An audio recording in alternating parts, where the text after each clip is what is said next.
चीनी एडमिनिस्ट्रेशन नहीं होगा, हम लोग का खुद का राज्य नहीं होगा, त्रिपुरा लैंड, ग्रेटर त्रिपुरा नहीं होगा, ये चलते रहेंगे। किया था ना वो तो इससे ज़्यादा अच्छा होता है। Double shot 3 years.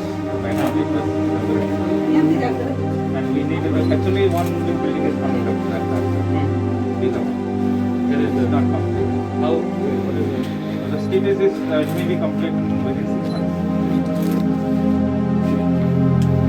This way, Maharashtra.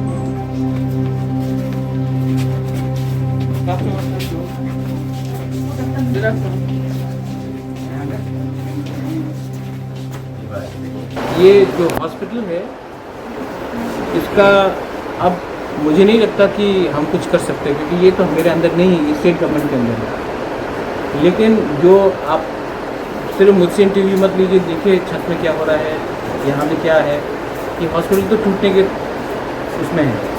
X ray machine भी पुराना है, डिजिटलाइजेशन होना चाहिए। अभी मैं डॉक्टर साहब से बात करूँगा और मैं अपनी तरफ से मेरे अंदर जो क्षमता है मैं पर्सनल कैपेसिटी से हेल्प करूँगा।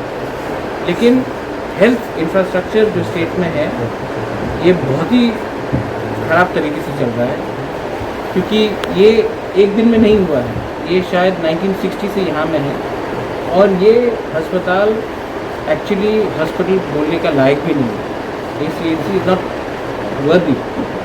तो मैं अपनी तरफ से जो कर सकता हूँ मैं करूँगा, बट जब तक हम लोग को चीनी एडमिनिस्ट्रेशन नहीं होगा, हम लोग का खुद का राज्य नहीं होगा, त्रिपुरा लैंड, ग्रेटर त्रिपुरा नहीं होगा, ये चलते रहेंगे। हम आज जाके धमकी देगा, कल कुछ काम होगा, 6 महीने बाद वही चीज़ हो जाएगा, उसके बाद फिर से हम लोग आंदोलन करेंगे, उसके बाद फिर से सब 1 साल बाद वापस वही हो जाएगा। तो ये सिलसिला चलता रहेगा। इसके लिए हम लोग को एक परमानेंट सेटलमेंट चाहिए और अपने राज्य में, अपने ज़मीन में हम लोग को अपना एक ग्रेटर त्रिपुरा लैंड चाहिए, वरना ये चलते रहेगा।